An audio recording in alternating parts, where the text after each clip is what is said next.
Hello and welcome to another episode of SirToshi with the Bitcoin Maxi. We're just going to be freestyling, having a little bit of chit chat, a little bit of gossip, probably go over a bit of Bitcoin history. Welcome to everybody else who's in the chat listening. I haven't been live for a long time. The first time I've actually had been able to respond to anybody live, so this is pretty great. So a little bit of promotion here. BuyBSV.live, the best place to buy Bitcoin SV online, the original protocol and genuine Bitcoin. Right, let's get into it. So again, scraping the bottom of the barrel today. So on the 14th of December, the only bit of sort of significant history I could find was that an article by it went out in the BBC as well as the Guardian, saying Bitcoin could become worthless. Oh my God, Bank of England warns. And this was the title from the Guardian. So it says, people investing in cryptocurrencies should be aware of the risks, central bank says. And it says, underneath the picture there, it says, Bitcoin peaked over $67,000 a piece in early November, but could practically drop to zero, said the Bank of England's Deputy Governor, Sir John Cunliffe. And the story says, the Bank of England has said that Bitcoin could be worthless and people investing in the digital currency should be prepared to lose everything. In a warning over the potential risks for investors, the central bank questioned whether there was any inherent worth in the most prominent digital currency, which has soared in value this year close to $50,000 a piece. The cryptocurrency peaked over $67,000 in early November, but suffered a sell-off after news broke of the Omicron variant of coronavirus before stabling around its current level in the past week.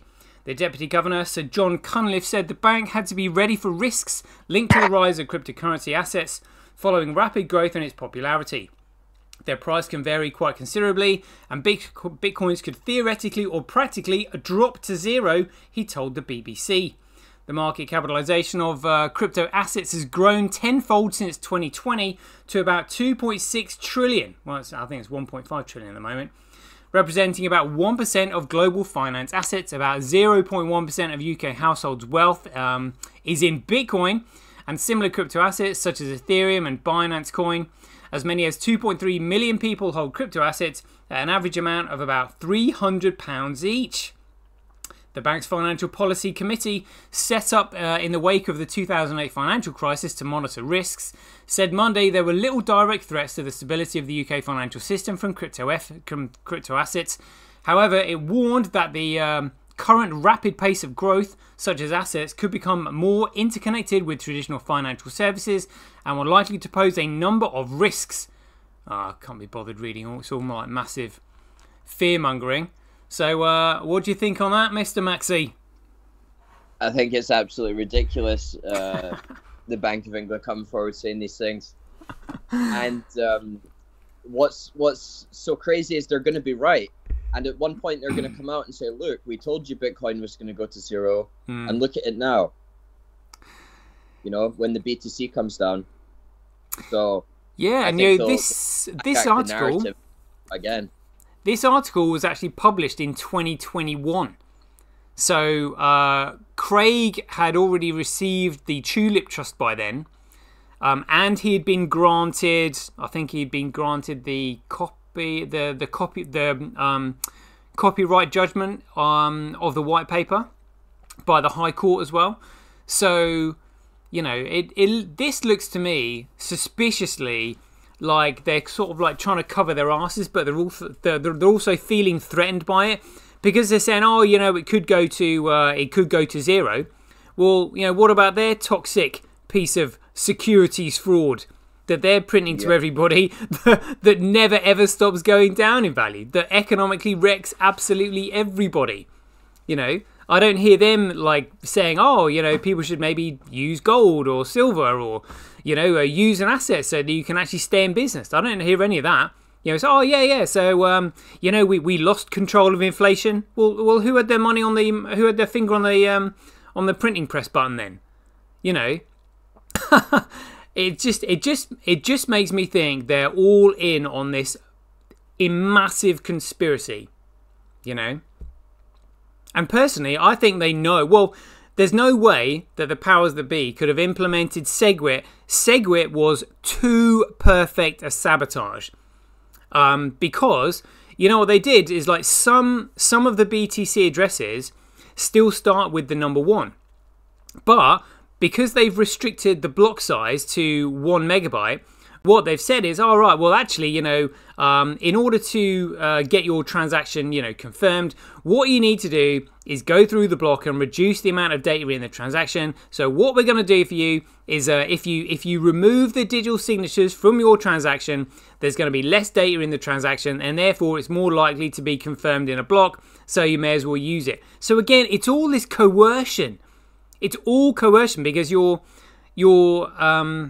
transaction, because I think you can go from a BTC transaction through SegWit, but what you can't do is go from a SegWit transaction back to a non-SegWit transaction, because there's just no digital signature there. If that makes sense. Yeah, so they've permanently altered the chain in a negative way. Yeah, they have. But, you know, this is what I've noticed with what they do. They don't force people to do anything. They coerce you. So they're just like, all right, well, you know, the block cap is a feature, not a bug. You know, and therefore it's in your best interest if you just simply reduce the amount of data in the transaction, because it's more likely to go through and we can fit more in a block. You just simply have to segregate the digital signature. Never mind that segregating the digital signature removes all contractual credibility, and therefore all economic value is lost. Yeah, let's not tell people that.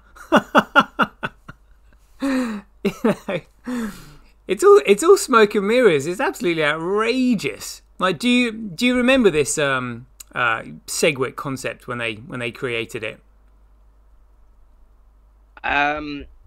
I think they weren't trying to make a big deal out of it at the time. I remember it, but they just passed it off as, oh, this is going to help Bitcoin. This is a good update. This is going to help everybody.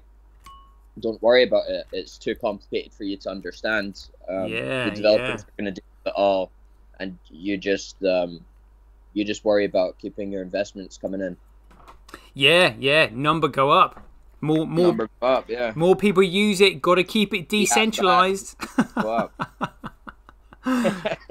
You know, I mean, I remember. I mean, this was obviously back in 2017 with the New York agreement, and I mean, I don't know about you, but I was still confused about everything that was going on. You know, because there were so many parties involved. I didn't know who to listen to. I think at the time I sort of like trusted Roger because he seems like a nice bloke, and he was talking sense.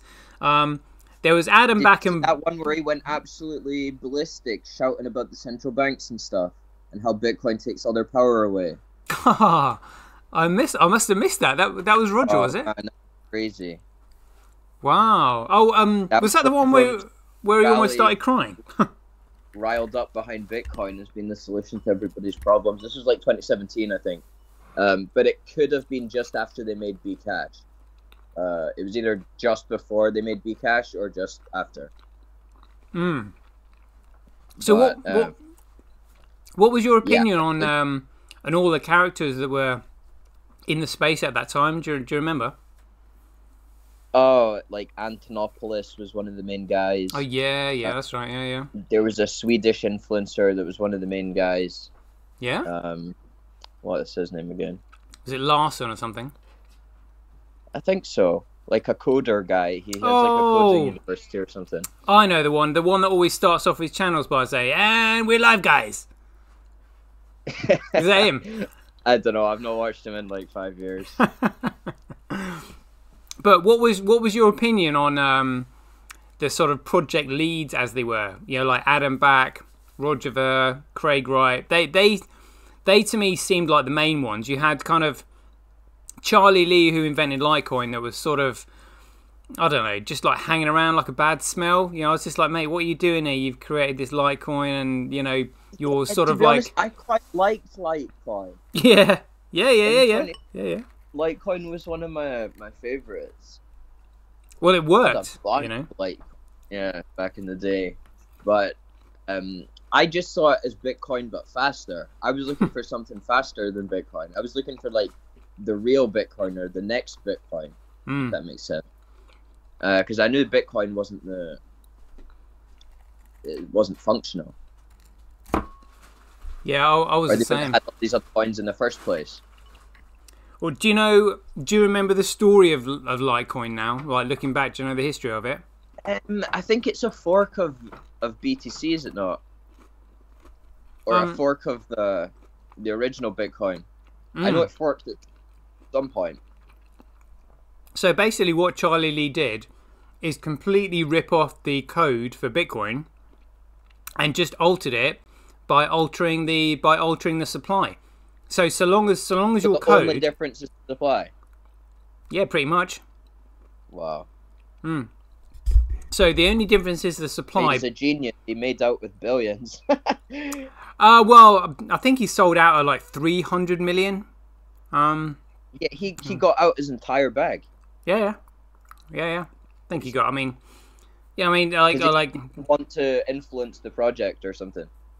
Yeah, because so I've actually got a recording of him saying. In fact, I think I've got a quote somewhere. I might have to find that again. It's really funny. Where he said literally, most people know I just simply invented Litecoin as a joke, right? I didn't really expect it to be anything. And I was just like, oh, you weasel. You absolute weasel. So, you know, he's basically trying to shirk responsibility. You what? Is that his get out of jail free card by saying it was a joke? Well, I mean, he's basically trying to... he just doesn't want blame put on his shoulders. But the thing is, Litecoin didn't have the 2 months notice period given out to the public for anyone and everyone else to start the network. So because Charlie Lee simply took it upon himself to start the network without giving anybody an opportunity, it's a security.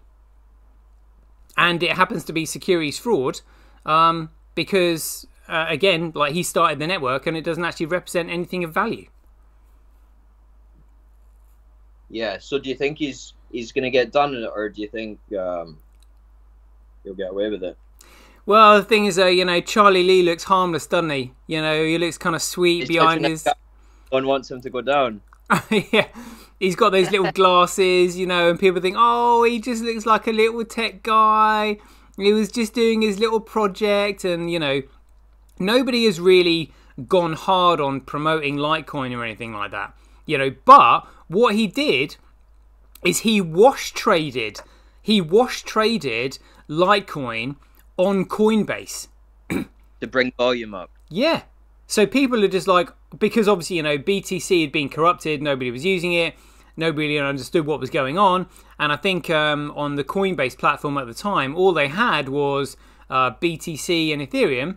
And then they listed Litecoin, and then Charlie Lee purposely increased the trading, you know, the transaction volume on Litecoin, wash trading effectively, and everyone was just like, "Oh my god, you know, Litecoin looks like it could be the one." So he knew exactly what he's doing, and I think if people actually knew that, they would have a very different opinion of him. Because, you know, he gives the impression that, you know, butter wouldn't melt in his mouth and he wouldn't hurt a fly and all that. He's like, oh, you know, I just sort of like, you know, created it as a joke, right? I didn't really expect it to be anything. And I just let, you know, people do what they want to do. You know, but that's not the case at all. That is literally just a front. He knew exactly what he was doing, which is why he cashed out at the top. Oh, yeah, he's done it. Just literally another scammer with another front to put on it is literally all he is, you know. And did you bother researching sort of any of these characters like Adam Back and Pompolano and just kind of, you know, just trying to gauge what they were saying to sort of figure stuff out? I just know Pomp's a big scammer pushing that BTC narrative, and he'll never waver. He'll go down with the ship, you know. At least publicly, you know, he could be buying the real Bitcoin on the side. I don't know how deep this goes with these BTC maxis, because they must be here same information we get to see. Because my Twitter feed is full of BSV stuff now, and it never used to be like that. Oh, that's I don't good. know if it's because I'm interacting with it or what. Probably. But Yeah, they must be seeing all this BSV stuff as well. There's like a war going on. Yeah. I think they're actually trying to distract people away from BSV by creating this ordinals war over on BTC. Well, I was thinking ordinals on BTC could actually be a ploy by the BSV community to slow down the chain and make the fees really expensive. I feel like a lot of these ordinals are people spamming the chain on purpose to push the fees up. Yeah. It could well be. It could well be just to make people realise how stupid it is, but that's going to that's going to cause another fork. That's what the BTC people are saying. It's an attack on the network. It's an attack on the network, and it very well could be. Yeah, yeah, and I wonder if they split the chain this time again. Oh, it's over. Over. Well, it might be over, but who has got the rights to the BTC ticker if they split it? Because ordinals are just simply using the chain that Blockstream created. You know, they're just like, okay, well, you've developed this. All we're doing is building on it. You know. So what I think is going to happen is once BTC goes down, I don't think BSV will rebrand as BTC. I think we'll just get rid of that ticker entirely, and it'll just say Bitcoin. So it'll be like Bitcoin US dollar, Bitcoin this, Bitcoin that. Because BTC will have such a bad reputation if we rebrand BSV as BTC after it goes down. You know, I actually, we would get the content that's been made and uploaded to YouTube and stuff about BTC. You know, because people would type it in and they'd be like, "Oh, it's the same thing." So we would gain all that, but I don't know. It's just going to cause so much confusion when BTC goes down. Well, I actually quite like the BSV the BSV ticker. You know, I mean, it's cool. I like it. I think for me, like BTC has just got too many negative connotations now, and it's associated with too many shitcoiners, and like honestly, the attitude of the BTCers is even it just stinks, mate. I don't know, have you ever tried to talk with a BTC shit talker, like on social media or anything like that, or try and rationalize with them? Yeah, you can't rationalize with them because they don't understand the SegWit changed all these addresses. And they're not willing to listen either. I find it infuriating. I'm just like, how can you? Because even when you the reason I found BSV is because I was listening to the logic. It's just like, oh, okay, well, it has changed. SegWit isn't in the white paper. The second layer was never mentioned in the white paper.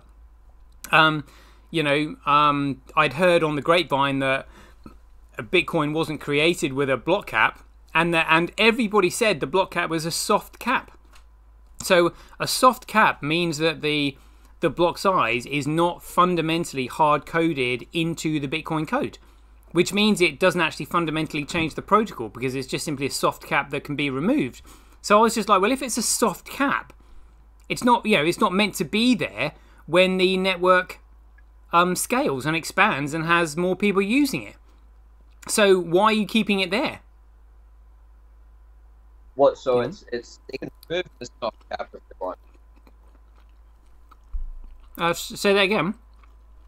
So can the BTC people remove the soft cap on the block size? Yeah. It's just simply a soft cap. And I think that's why some of the BTC addresses still have a number 1, because if you were to actually fundamentally hard code in a block size cap on the network, that would be a fundamental change. And no addresses on that network would ever start with the number 1, because that would be a fundamental change. So would they need to fork the network again to increase the cap, or is that only if like half of the community says no? So I mean, again, this is quite an interesting topic because there is so much, you know, misinformation and disinformation in the space. And so I was actually talking to someone the other day about a hard and a soft fork. Do you remember those expressions when they were being thrown around? Yeah, because BTC is a soft fork of BSV. Or at least that's what I read. Sorry, just finishing my last spicy cheese ball there. So, the actual definition is that a hard fork is literally when the chain is split. So you literally create a hard fork and you have two separate chains.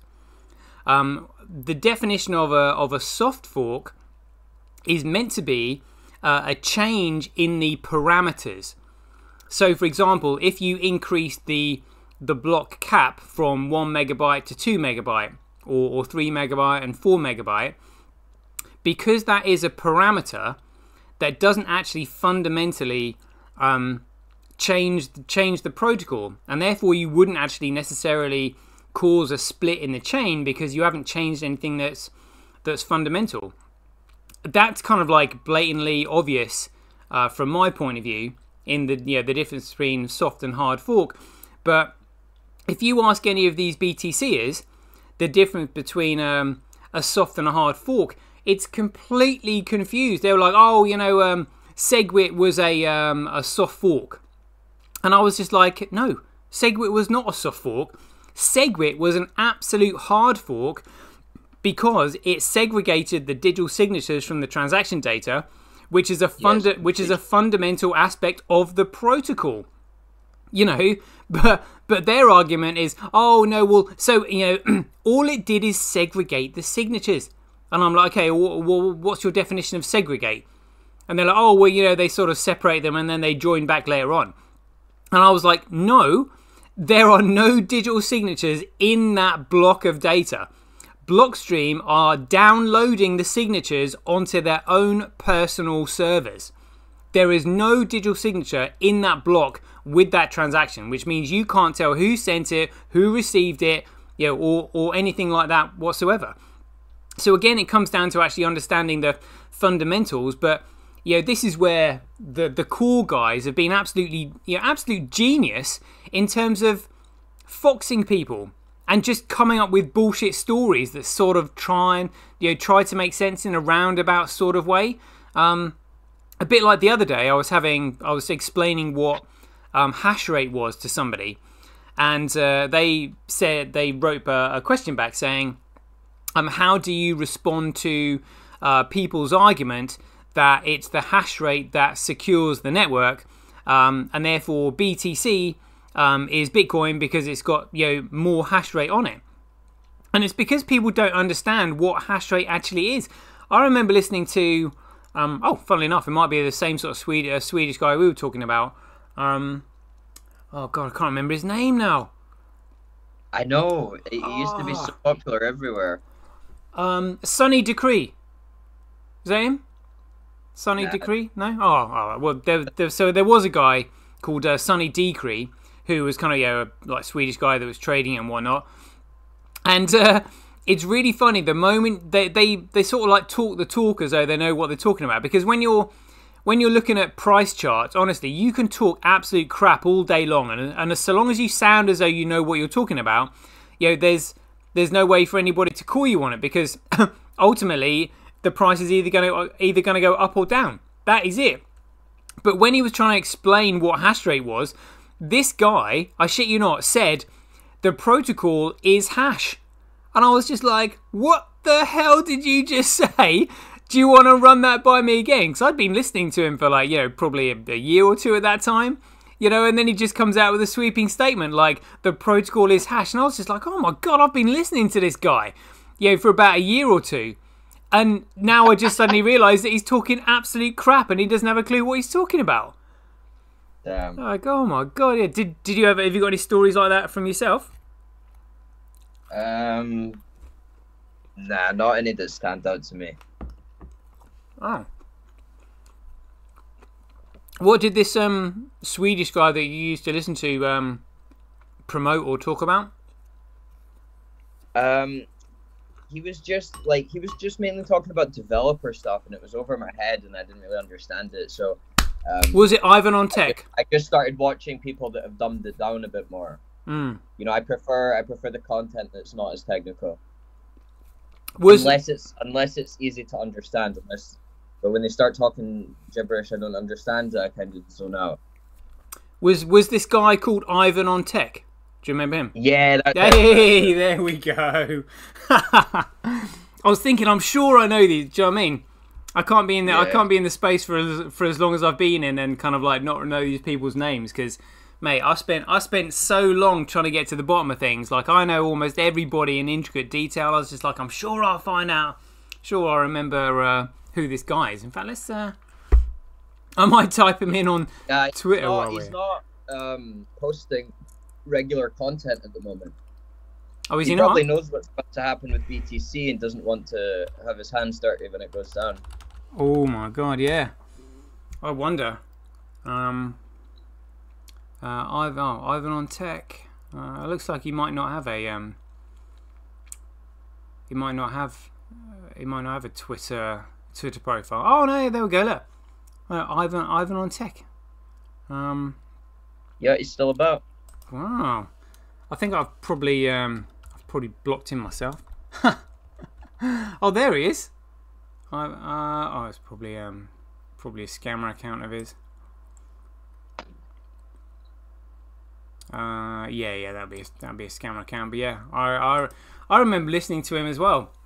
You know, trying to figure out what I remember. I was so confused because he sort of marketed himself as a developer.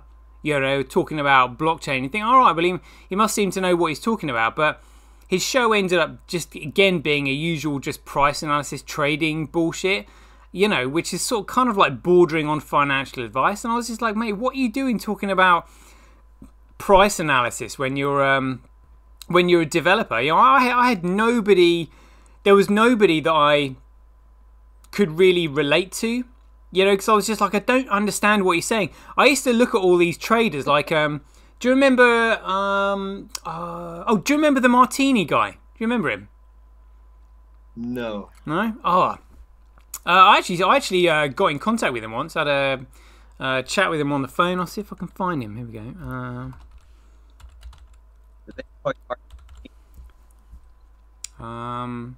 What did he do? That Martini guy. Yeah, I blocked him. View posts. He's so again. I mean, he's just one of these douchebags that does all this trading crap. He's got over 500,000 followers, and he started. You know how you've got money saving expert? He started crypto saving expert. I don't know how much money he's pumped into it, but he used to have like a green Lamborghini that's wrapping came off, and you know, I mean, and then he started promoting some kind of bullshit sort of tap token and all this kind of stuff. You know, it's all about number go up with him all the time. And like, you know, when you're first getting into it and you think, oh, these people seem to know what they're talking about. They're sort of proficient with the software that they're using, and they know about all these different exchanges, and you know, and then he's going, oh, you know, so we've got this little pattern happening here. We've got a Bart Simpson here. We've got a cup and like cock and balls and all this kind of crap. You know, and I thought, okay, well, you know, he says the price is going to go up. So it's just like, all right, well, I'll put something in there. Yeah. And then the price went down. You know, and then literally almost every single trade he called was absolute bullshit. And I was just like, this is utter crap. You know, I must have lost about $1,000 listening to his, you know, oh, because of this, the price looks like it's going to do this. We're going to break to the upside, but if it doesn't do that, then we're going to break to the downside. Do you remember all this crap, you know? Oh, God. But did he say not financial advice in it? Yeah. You know, he always says. Well, then he's got you, man. Well, yeah, yeah. I do look back and laugh now with fond memories. You know, I wonder what will happen in the future, because I don't know about you, but I've started to get sort of more and more people following me. You know, genuine people actually asking decent questions, like, oh, you know what? You're onto something here. Yeah, this because BTC never made sense to me ever since it was restricted. Blah blah blah blah blah. I still get a lot of people saying, oh, thanks for the information that you gave out, because that was kind of like the missing piece of the jigsaw that I was looking for, kind of thing. Yeah, it's hard for me because ever since my Twitter got taken down, there's not really a place for people to reach out to me. So, yeah, I got a lot of questions in the comments. Oh, are you gonna start another Twitter profile so we can communicate? Yes. As soon as I tell people on YouTube, hey, this is my new Twitter, like, it's just gonna be taken down. You reckon? Well, just change your name. Come up with a new Come up. Well, I've got a fake Twitter that I'm using, so I'm still there behind the scenes. Oh, gotcha. Like an older Twitter. But yeah, I just keep an eye on what's going on, but I don't post anything. Right, yeah. So what do you think your what do you think your game plan might be? Are you just gonna sort of if BSV gets to $10,000, just kind of like slip away into paradise, into the sunset or something? I'll probably, I don't know. I might go to Mexico, get somewhere to eat. I don't know where I'll go. $10,000. How much will that make me? I don't know if that'll even be enough. I'll probably. How much is that? It'd be all right. Yeah. I don't know. I'll be around the world traveling somewhere, I think. Oh, yeah. See, I'm hoping that there's going to be enough people sort of sticking around and helping the populace educate. Oh yeah, that would be very important, because we can't have these fucking cowboys derailing the narrative. Yeah, exactly. Get me into something else. And also, literally, I think that's what they're going to do. They say that the depends if you're a flat earther or not. They say the space shuttle uses more fuel on takeoff than it does orbiting the planet. It's that kind of thing, That's one of the reasons why I'm willing to put in the effort now. Just because I think it's so massive, it's so massively important. When you think that the whole world has been scammed with this fiat currency, we just simply need to go back to a level playing field where everybody has the opportunity to trade with one another freely without restrictions and economic penalties and all that. And funnily enough, this actually Bitcoin actually benefits everybody, because it means that if the poorest countries in the world can use it, it means they can actually exploit their own natural resources. And we can buy and sell in Bitcoin, which is an honest form of money that actually shines a light on any of these nefarious entities engaging in unlawful criminal activities. Yeah, but these entities could just use the governments to buy up Bitcoin, like print money and buy up the Bitcoin, and then they hold most of the Bitcoin, and so these power structures can still operate. They can, but the thing is, in order to buy large quantities of Bitcoin, especially BSV, and remember, the only supply of BSV on the market is the supply that is available, and the only supply that's available at the moment is pretty much the BSV that Craig and Calvin are mining. That's literally it. And if somebody is printing loads of fiat currency like they do Tether in order to purchase BSV, that BSV has still got to go somewhere. So you're going to find out who it is that printed all this shit from nothing, and has just basically helped themselves to some BSV. And then the only other way they can get it is to mine it. But because mining operations are substantially large operations, mining operations can't be anonymous. So again, we'll still find out who it is. Yeah, but they could just set up a trust and get the trust to operate the mining. True, that's very true. But there would still be somebody. There would still be some. Yeah. Good point. But we would the mining operation would still be somewhere, and there would still be a manager who was running it that would be reporting to someone.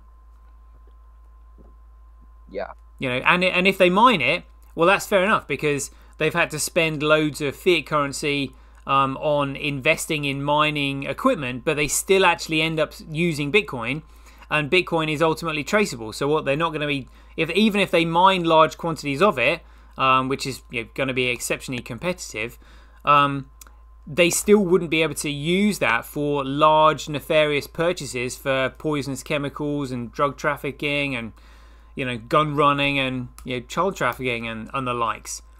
So it still forces them onto it. Just a bit now, they get away with using the dollar, and that's technically all traceable.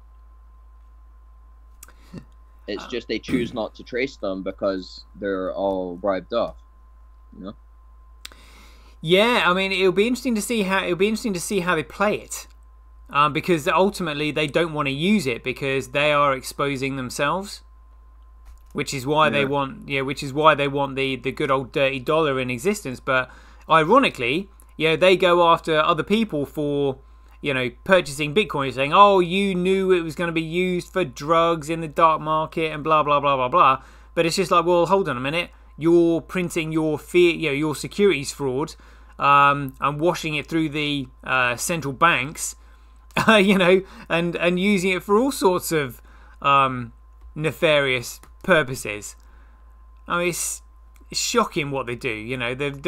I always knew that I always felt that there was something wrong with the financial system, because whenever the banks get caught screwing their customers over or whatever, and they've made say like 26 billion from scamming customers, the regulators would only fine them like 3 billion. So it's just like, well, hold on a minute, you've made to bribe everybody. Yeah. So they've basically made 26 billion from scamming people and paid 3 billion a fine. So they've still profited by 23 billion. Yeah. But Bitcoin's not going to stop this. You don't reckon? Nah, they'll just use gold, or there's always a workaround. They'll give them stock, or there's always a way to bribe someone. Just because Bitcoin's around, there's other avenues. But the thing is, if they were going to use gold, they would still have to find somebody that would be willing to accept that gold. And if they're buying large amounts of commodities from China or Russia or anything like that, they might say, no, we want Bitcoin, just send us it all in Bitcoin. They would still have to find somebody to accept gold and silver. And if they've crashed the price of gold and silver, which I think they're gonna do, just because they've encouraged people to buy gold and silver, because the gold and silver market is going up, everybody thinks there's going to be a financial collapse. But when there is a financial collapse, what you actually need is liquidity, to pay your bills, to put a roof over your head, to buy your groceries and all that. So then everybody starts cashing out the so-called assets and stores of values that they've ridden the wave up on. So basically, the fiat currency system always encourages booms and busts. And if you control the fiat currency printers, it means that you can manage those booms and busts. So from my point of view, it looks like they're actually manipulating the gold market upwards, so the people are just like, oh, I'm missing out on increases and my return on gold. So then they start purchasing gold with their fiat currency, so they're not actually holding any fiat currency. And then the big boys trash the market. The price of gold collapses, and they've lost more money than they initially put in. Well, the majority of people do anyway. I don't know. I think gold and silver are already suppressed. I think they're undervalued. You think so? Yeah, yeah, defo. Oh, so what you think? Do you think gold is undervalued? I'd say silver more so. But yeah, gold is actually a high price. I wouldn't know without knowing the actual real supply and the real supply left to be mined. You know, it's quite ambiguous. You know, we're just relying on what they tell us. Oh, this is how much gold there is, but there could be more, there could be less. I don't know. Right. We don't know how much the central banks are holding, how much private investors are holding. It's quite like Bitcoin is a lot easier to calculate how much it's worth because you know how many supply there are. Yeah. Well, so I can tell you here. Here we go. That on June the 8th, 2022. Again, this was reported globally. It says Uganda announces discovery of huge gold deposits. Yeah, I saw that, and it would like double the supply. Yeah. So I think the market capitalization of the global market capitalization. I mean, they could of easily gold. rug it. They could cut it in half or more. Well, yeah. So if you've got $12.9 trillion worth of gold in circulation that's been extracted, and then you find $12 trillion worth of gold deposits, when those gold deposits start coming onto the market, by the time it's all come on, you've got double the amount of gold. So effectively, gold is overvalued by 100%. Yeah, but then you've got all the paper derivatives that have been added to the market to increase the supply, selling gold and silver that doesn't even exist as well. It just goes to show you what a shit show it is. Yeah. So it's hard to even... But, like, I don't see gold as the fiat value of the gold. I just see gold as gold. Like, it just is what it is. It's almost like 1 Bitcoin equals 1 Bitcoin. Like, one piece of gold is like 1 piece of gold. Ah, good one. All right, well, let me put this to you. See all the fiat stuff's like a fugazi anyway. It's all fake anyway. Well, so with gold, when people ask me about gold, I try and explain to them. I'll be like, look, gold has got two values. Gold has got its utility value, which is its commercial use case value, but then it's also got its speculative market value. And they're two very different things, because a lot of people are buying gold speculating that currency is one day going to be backed by it again, because fiat currency always collapses. So they're not actually buying it with the intention to use it. They're just simply buying it to speculate on it. Which is effectively gambling. Well, it's more of an hedge, like putting 5% of your portfolio into gold and silver. If anything does happen like that, then everything you lose from 95% of your net worth being outside of that will go into the gold and silver. So it would balance out if there was a reset, so to say. And they've been pushing this reset narrative a lot. I've been seeing a lot of stuff about a blackout, which I believe if there was a blackout, it would be very negative for crypto, but it would be positive for gold and silver, because if there was no internet and people would run out of cash, it would be like a barter economy. So although people wouldn't be able to log in online and see the price of gold and silver, it would be worth, like, you'd say, hey, this silver's worth 5 times more than it was before the internet went down, because you're all fucked and you don't have any, Yeah. yeah. That's a pretty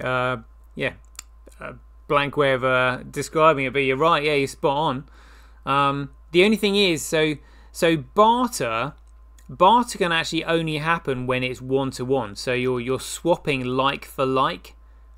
So that's why you're bartering with the other person. It's just like, is this cup worth that jumper?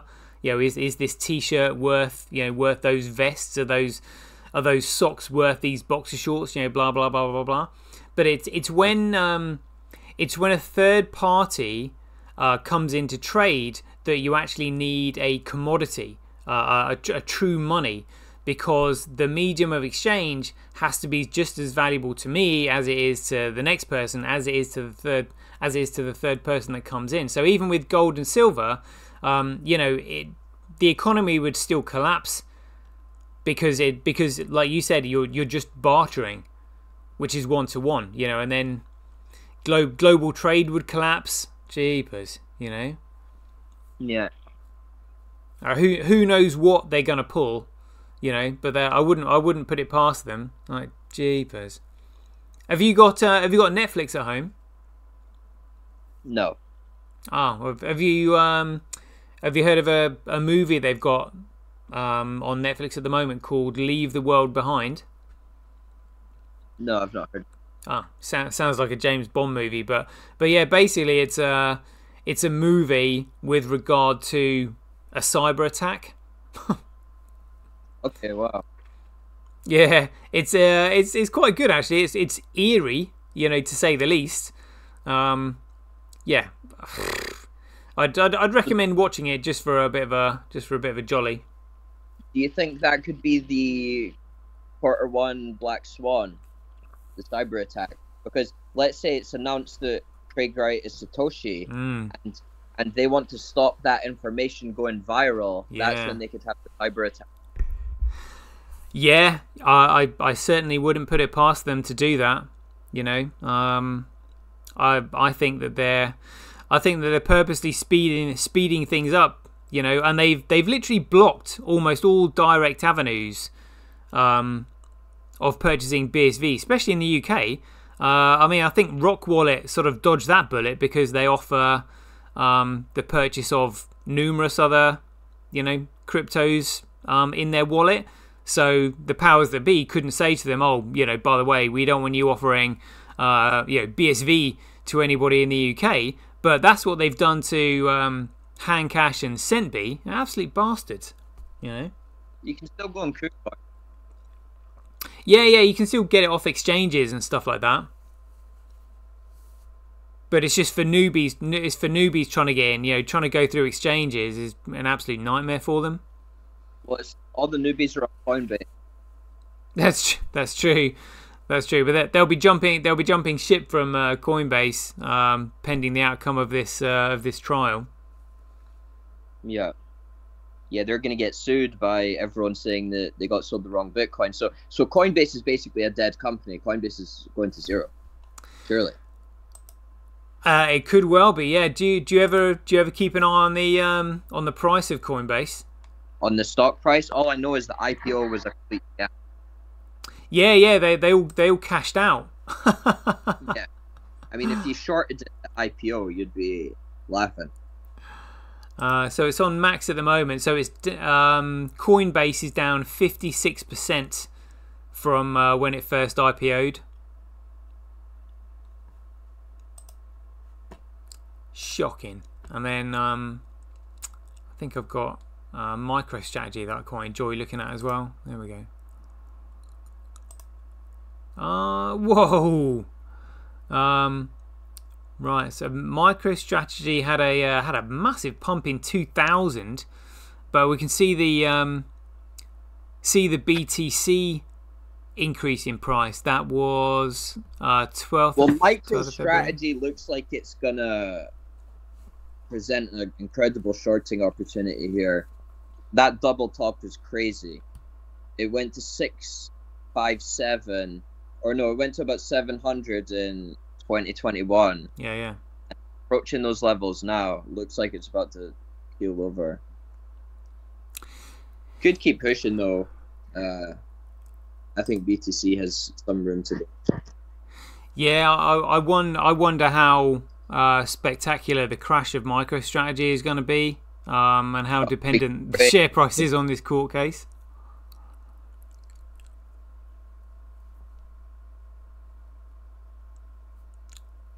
You still there? Hopefully for Taylor, he has some other investments as well.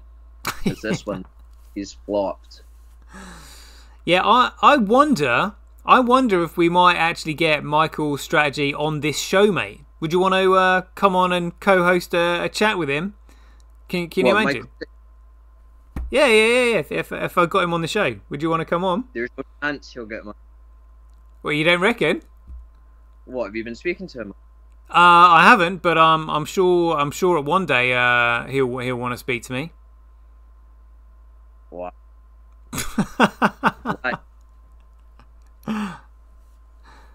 What are you planning? Well, I mean, I think he would just have lots of questions. And I think he's going to be so disillusioned with the BTC crowd for just telling him an absolute load of hogwash. You know, he's going to be on the warpath and he's going to be looking for answers. He's going to be like, "Who the hell did this?" And I'll be like, "Mate, come over here. I'll tell you. I'll tell you everything." He's just a puppet. You think so? He must be. He's getting shelled by mainstream to fuck. There's no way. That doesn't just happen to anyone. You need to be part of the club, you know? Yeah, very true, actually. Yeah, you're probably right on that one. But, I mean, unless... I don't know, I mean... I think the powers that be are pretty ruthless. You know, they'll turn around and probably say to him, "Well, you know, we didn't force you, you know." But yeah, they still could chuck him under the bus, 100%. Yeah. They doubt that it's going to be protected, and they'll still chuck him under the bus. They will if they need to. Yeah. They'll say to him, "Look, it was your choice. We, yeah, it's ruthless, isn't it? Who knows how these scumbags operate? Like, yeah, jeepers." But that's the problem. Is that they're all scumbags. They think they can trust each other, but then you're trusting some scumbag. So. Yeah, I mean, I wonder how Pomp is going to react. Because I think a lot of these people will just stop creating content. There's no way they can still maintain any credibility afterwards. The really charismatic ones might be able to, but yeah, I mean, a lot of these dry personalities, like people just come after them. I think. I wonder. I mean, how are the likes of like Peter McCormack and Lynn Olden, gonna get around this? And also, I mean, even Michael Saylor, literally just telling people to sell their houses and all that. Sorry, mate, say that again. Can you think of all the lawsuits Michael Saylor is gonna? Oh my God, yeah. Yeah, jeepers. I mean, so many people have pitched themselves as crypto experts over the years, and nobody is qualified. Because there's no official qualification in blockchain technology yet. Nobody understands it. This is why the space only is Craig. full. Yeah, exactly. Yeah, only Craig, because he invented it. Yeah, it's nuts. Every man and his dog has kind of like, for the first time in their lives, like thrown their 2 cents into the ring, and there's been nobody to tell them that they're wrong. And if you say to them, "Oh, well, look, you're wrong," they'll be like, "Well, look at the market cap. The market cap tells you I'm right, and look at the hash rate. The hash rate tells you I'm right as well." And it's you can't argue with them. You're like, "Oh no." And then you're trying to explain hash rate to somebody who hasn't really got a clue in the first place. It's just like, this is going to be an absolute disaster. Yeah. Oh my goodness. Yeah, I've just been looking at a bit of Bitcoin history actually.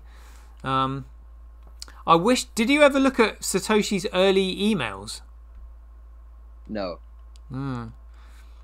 Because I actually found out. I think he said his. How fit was it?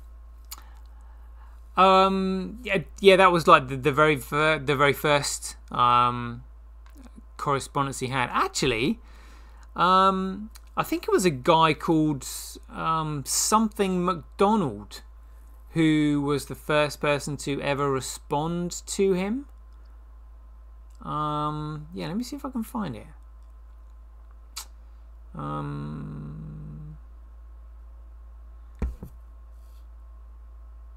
got some links here. Did you know Australia's population was 21 million in 2008 when Craig Wright made the white paper? Was it? No way. Yeah. No way. And his dad's birthday is October 31st. Well, yeah, I had heard that. You know, but as JP Morgan said, every man has two reasons for doing things. The reason that they tell everybody, and then the real reason for doing it. Oh, here we go. Nakamoto Institute emails. Let's have a look.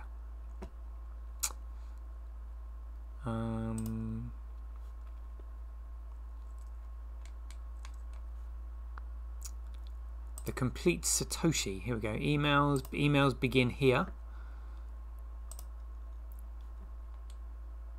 Oh, let's go to original email. Ah. View thread. So let's see. Oh, here we go. Right, so the very, very first person, individual to ever communicate with Craig, as in Satoshi Nakamoto, was a chap called James A. Donald. He seems to have been the first person that responded to the email that Craig booked out with a link to bitcoin.org, a peer-to-peer electronic cash system. Yeah, fascinating stuff. Fascinating stuff. It's there's loads of stuff in Bitcoin history that kicks off in January when the network starts, but I'm struggling to find content for the rest of December. So I'm gonna be scraping the bottom of the barrel on that one. Unless you want to help me fill in some blanks, that'd be great. What we what about the Firesat.io? Sorry, mate. Say that again. Your signal was breaking up. What do you think about the Firesat.io? Oh, is that the marketplace on BSV? Yeah. Ah, let's have a quick look at that while we're here. Your signal seems to be dropping in and out, mate. Oh. Can you hear me now? Yeah, that's better. What was the website again? It's down right now. Oh. Yeah, so they had so many new users join that they're not able to handle it. Wow. And can you say the name of the website again, just so people can listen? And I'll type Firesat.io. Firesat.io.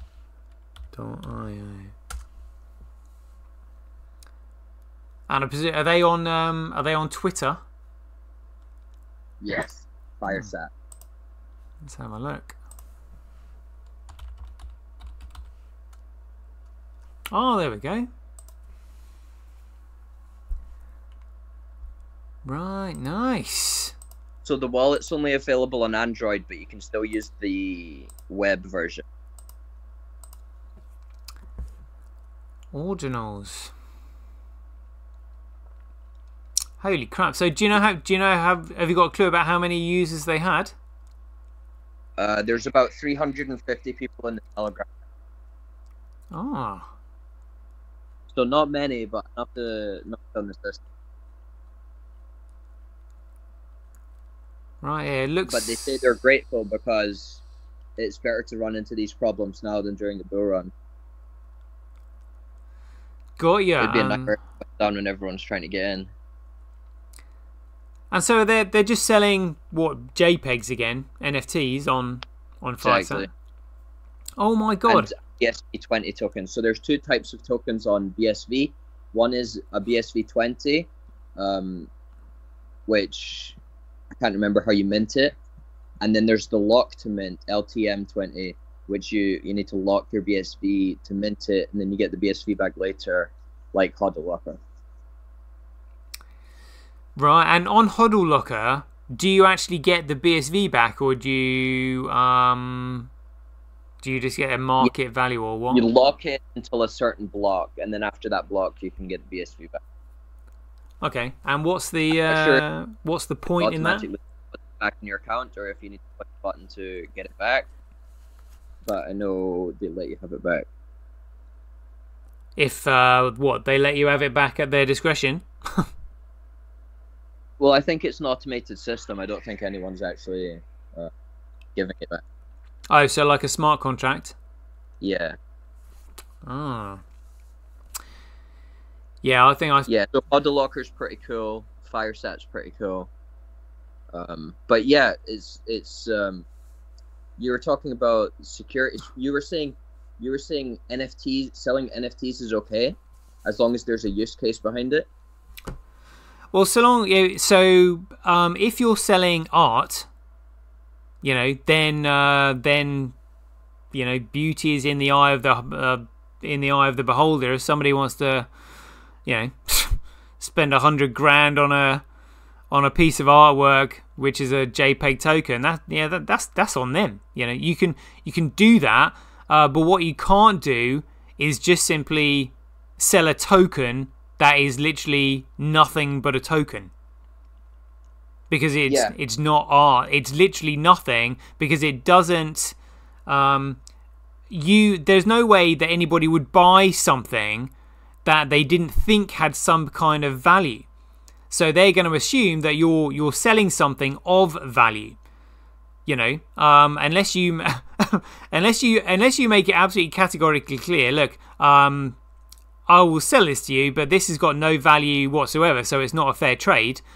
And if somebody says, yeah, that's fine, then that's on them. But that's genuine securities fraud, because tokens are fungible. So if you're selling a token, you can't differentiate one token to another, and if you're selling it, there's nothing backing it. Whereas a non-fungible token is unique, and therefore it can represent some kind of image, But if people are still buying that on BSV, I've got to tell you, I'm disappointed. I mean, to be buying it on BSV right now, when BSV has gone from like $400 and it's now down at like $50, and they want to buy, BS JPEGs with it, that's on them. Yeah. But yeah, are you grasping the concept of the difference between a digital commodity and a security and an NFT? So if you can sell you can create an offer and sell it via an NFT, as long as you specifically lay out what they're going to get in return for buying the digital art. Or if they're going to receive nothing at all, it needs to clearly say that they're not going to receive anything at all. Oh yeah, so an art, you can claim that an art is an NFT, because NFT is non-fungible, meaning it's unique. So therefore, you have a unique bit of, a unique bit of data that you have decided to purchase from someone who was holding it. So that's effectively an individual trade. Whereas securities fraud has to, the Howey test says that there has to be let me think, the transfer of money in a common enterprise. That's the difference. So an NFT is not a common enterprise because it's unique. Whereas if you were selling a token, because a token, you can't differentiate a token from another token, and you're selling it to multiple people, then that's a common enterprise. So even if this token has a use case, it's still a securities offering. Yeah. The difference is whether or not it's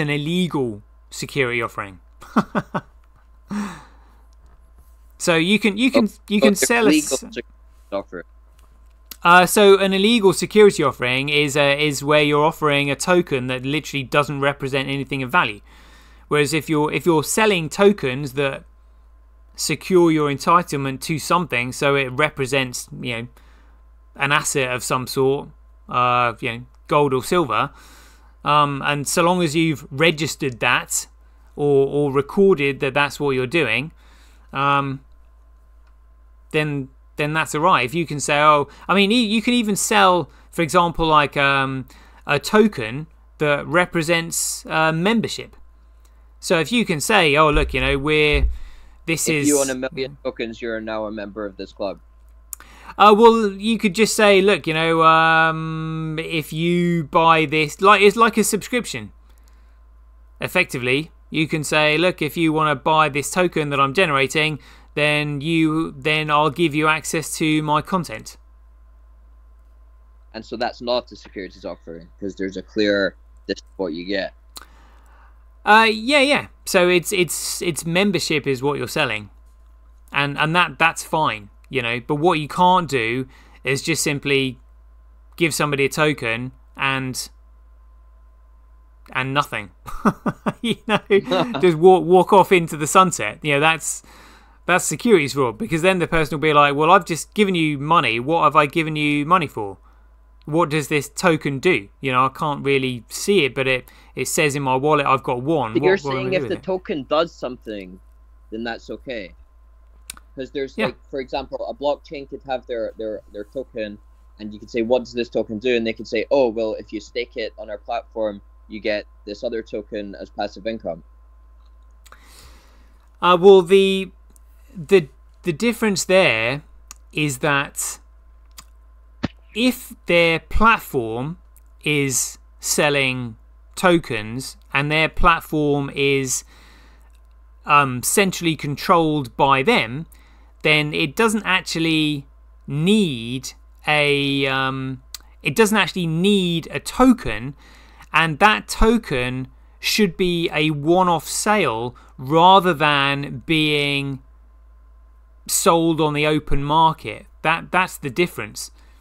So if you said to somebody, oh, if you buy this token and it gives you access to our platform and you can use it for XYZ, then that's effectively what you're doing, is you're purchasing a membership.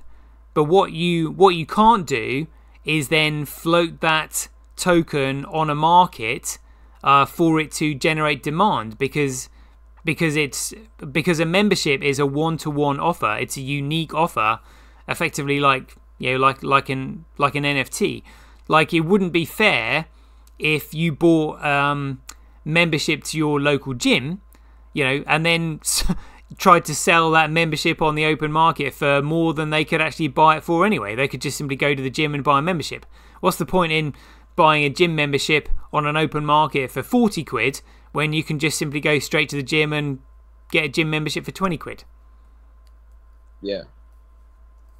That's the main difference. Whereas with BSV, you purchase BSV to use the network, because the network doesn't have any central point of authority or control.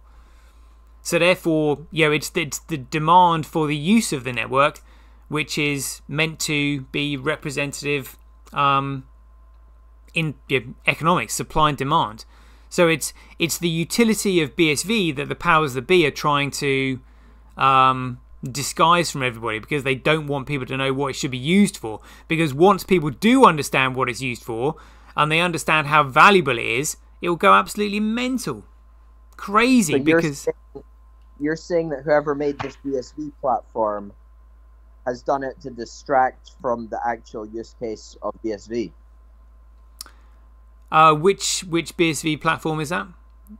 This Firesat platform. Yeah. I mean, to me, it just looks like they're scamming people out of their BSV. Yeah. But the thing is, though, they're selling NFTs on BSV as art. So that's their, if somebody wants to spend 30 BSV on, I'm looking at one of these, SirToshi Sparks Firesat's official NFT collection. I mean, you know, that's Darwinian theory, mate. You know, Darwinism at its finest. No, but those fire sparks have a use case. Oh yeah, what do they do? If you're holding one of them, you get paid fire points as passive income. And who generates those fire points? Whoever's behind the platform. Yeah. So that they're gonna have to be careful with those fire points, because they can give those fire points away and say, oh, you know, congratulations, you've got 5 points. But what they can't do is start selling those fire points. Okay. Well, that's what they would probably be hoping for, is exchange listings, no? Probably, yeah. And that's where that's when it becomes securities fraud. Yeah. But if the exchanges are complicit and there's so many people complicit, then it's hard to hold everybody accountable. It is gonna be hard to hold everybody accountable. People are just simply gonna have to take the loss on the chin, because, you know, they've been scammed effectively. But the thing is, though, it's basically going to be the creator of the Firesat tokens who are ultimately going to be held accountable, because they're the ones who are creating the tokens from nothing. Yeah. What if it's an anonymous creator? Well, if it's on the blockchain, you can still chase it to the wallet that it was created from, and there's going to be a digital signature attached to the creation of the tokens, so you'll be able to track him down eventually. Yeah. But yeah, it's amazing how complex this. It's amazing how complex the situation is. When I'm how are regulators meant to even stay on top of this when, you know, anyone can go to this website and mint 10 BSV tokens in the next hour? How are you meant to stay on top of it when we could make 1 billion BSV tokens in the next year? Yeah, well, I mean, the regulators would probably only step in after somebody had complained because they felt that they got scammed. So it would need to be a big... Yeah, so it would be somebody reporting them, you know, because they're just like, hold on a minute, I bought this and it looks like I've got absolutely nothing for it, and they've done a runner with my money. I think I've been scammed. That's when the regulator would step in. So what scammers try to do is try and scam people, you know, as much as they can, as fast as they can, before the regulators get involved. Then they can dip out with them.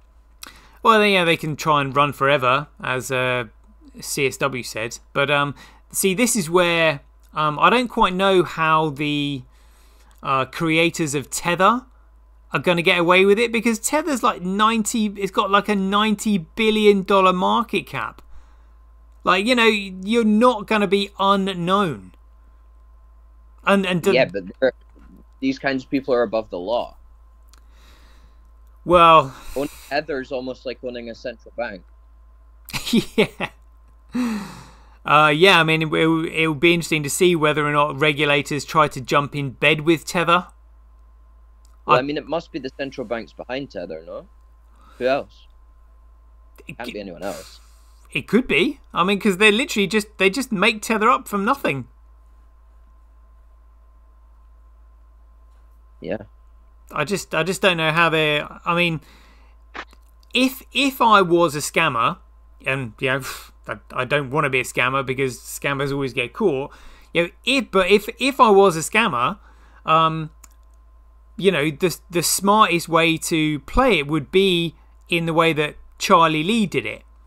You know, say, oh, you know, I just did it as a bit of fun, right? You know, I didn't really expect it to be anything. You know, that's how you would play it. But Tether aren't saying that. Tether are trying to portray themselves as being legitimate.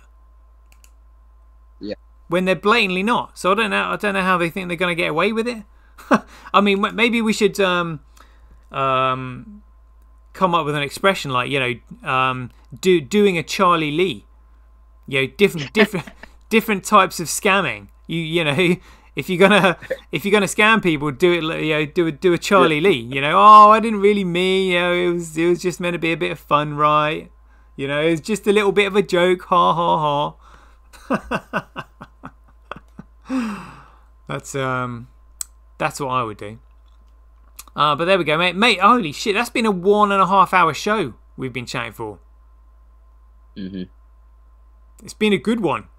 Yeah. We had some good responses from the last show we did. So tell you, we'll wrap it up there, and then I'll have a chat with you in a minute. Talk about the next one.